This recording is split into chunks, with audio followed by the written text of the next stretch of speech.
Who's that? Carol. My mother? My mother is texting you at 1:30 in the fucking morning? Shit, that's not funny, is it? I'm just playing. I'm sorry, baby.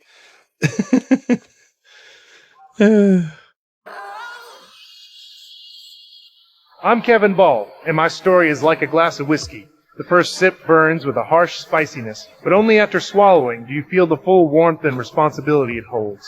Honestly, the fact that V and I found each other in this Southside gutter is nothing short of a miracle.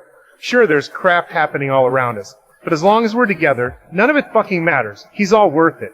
Neither V nor I are part of the Gallagher family, yet our lives have long been tangled up with those guys like a messy pot of porridge. And the alibi room where I work is the very center of this chaos. Everything was supposed to be fine. No damn trouble at all. But to get rid of that girl who'd have been clinging to me at the bar, I lied and said I was about to marry V.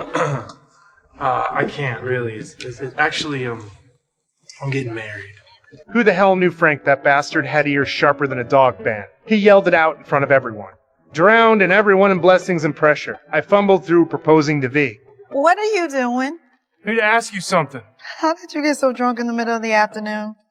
Veronica Fisher, will you do me the honor of being my wife? Yes! Yeah! 最近为了给大家呈现更优质的视频，我换了台新设备来剪辑，大家换新后旧的都是怎么处理？像我的 iPhone 15 Pro Max 找转转上门回收了4900多，而且转转现在可回收的品类特别多，小到平板笔记本，大到空气净化器，甚至就连无人机、包包和腕表都能回收，一键下单，通通打包带走。总之有东西要回收，我首先推荐转转。There's a huge mess hidden behind this happy event. Actually, I'm fucking married. Legally, I still had a wife named Cheryl. We had talked in ages, but that goddamn divorce paperwork never got done. To make things even more chaotic, B's father also left her a large sum of dowry, specifying that she could only get it after getting married. Persuaded by my good friend Fiona, I told V the truth. I thought I was definitely done for this time. Unexpectedly, V and Fiona discussed it and simply decided to have a fake wedding. Yeah, but what's the point then? All the free shit, baby! Oh, damn! Baby, come on. That would have sucked. Showing up at your wedding fucking paralyzed and shit, yeah? But when I saw V in her wedding dress, all that legal crap, all those documents, they could all go to hell. This moment was realer than anything, with our friends and family as witnesses. We pulled off a ceremony that was truly ours, and also got that dowry as wished. Oh, thank you, Mama. Thank you. $500? Are you fucking kidding me? After getting married, I've always had this itch in my heart. I really wanted a child. By a twist of fate, we adopted a girl named Ethel. She was a child bride who had escaped from a cult. I tried my best to help her adapt to a normal life, telling her that the world was what she used to know. I know the Bible says you get closer to God and crap if you sew the holes in my socks, but this is just wrong. It's Saturday. And in my house, the way to get closer to God on Saturday is to play. During that time, I felt like a real father. Yet all my efforts are no match for her love at first sight, with Malik on the court. It wasn't long before she eloped with Malik. But this failed adoption completely disqualified us from adopting again. So V and I started actively trying to conceive our own child, but the process hasn't been smooth. The doctor said V's chances of getting pregnant on her own were basically zero. We tried every damn thing, and when nothing worked, V dropped a suggestion that made my jaw hit the floor. She wanted me to have a kid with her mom, Carol. Are you out of your fucking mind? Kevin's just gonna lie down with you for procreation, not sex. What is the difference? It's clinical, so no one enjoys it. Millions of sperm died in that turkey baster. This will deliver the biggest batch. The bigger the batch, the better the chance. My first thought, this is absolutely insane, but that's my mother-in-law. However, whenever I think about the dream home we envisioned, I'm willing to bet everything. The days that followed were fucking unreal, both awkward and bizarre. Well, I had only one thing on my mind. Making a baby. After 2 exhausting months and nearly broke my back, a mother-in-law finally got pregnant. Look at this stick! Be aware, for the rest of the night, I am stirring cocktails with this stick!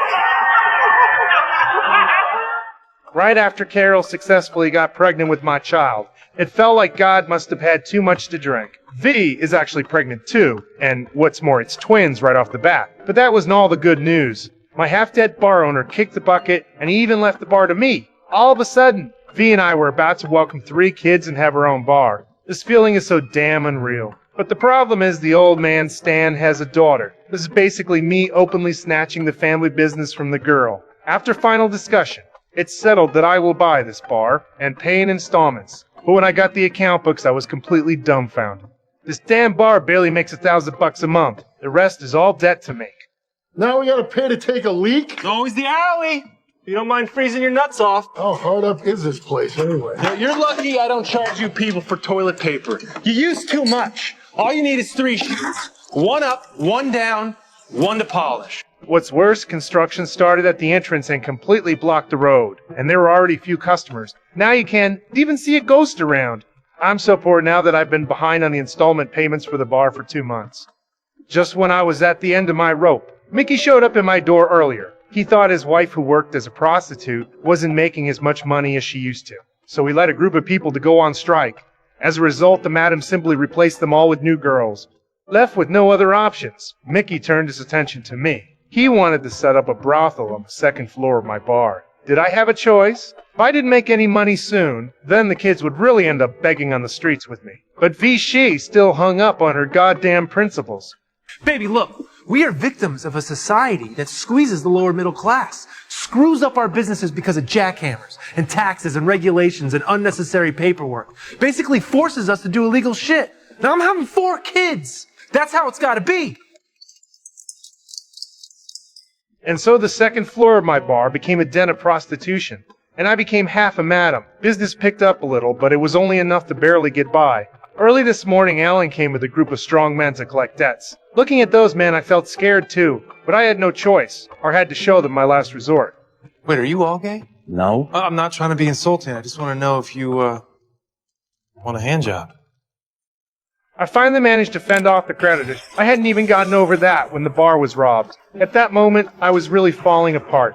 Determined to stop being at the mercy of others, I got a revolver from Mickey. As soon as I had the gun in my hand, I felt much more confident. Why do you think we stole your money? Because you knew where I hid it. Where? In the damn keg. Ooh, we do now. I said, who stole my money? When I turned around, those bastards in the South District were each armed with a weapon. My firepower was just a joke. I gritted my teeth, ready to get some more heavy firepower to embolden myself, and was about to pay when the call came that my mother-in-law, Carol, was going into labor. We had originally agreed that we would raise the baby. But once the child was born, Carol couldn't bear to part with him, and neither could I.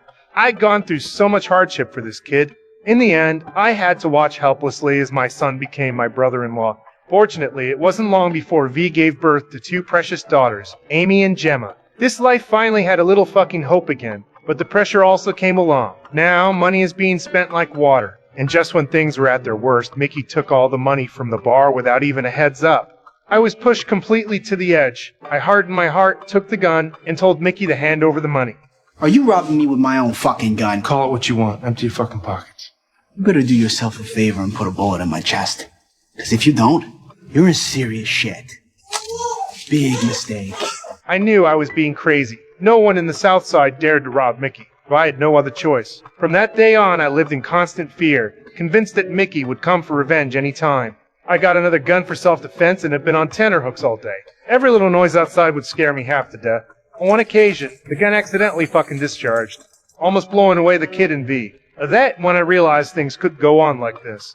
I had no choice but to swallow my pride and go to Mickey to apologize.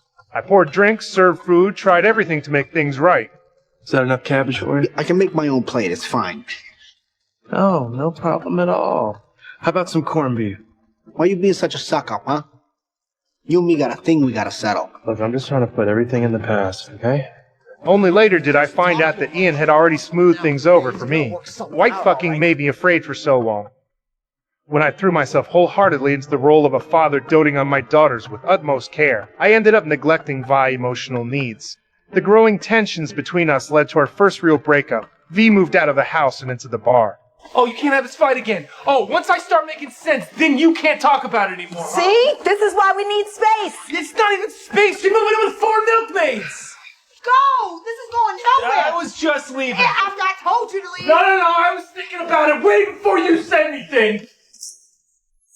During our time apart, life was chaotic, yet somehow orderly. On one hand, Mickey and wife Spet went unexpectedly stepped in, helping me take care of the kids. which created a subtle, complicated tension between us. On the other hand, Lip dragged me back into the old life, pulled me back into my old trade of selling marijuana, and I even took on a side job, escorting drunk girls back to the dorms. They ended up calling me the anti-rapist or some shit. Funk. It sounded like some kind of creepy guy in a tight suit. During that time, Dee also tried dating other people, but deep down we both knew we were each other's true home.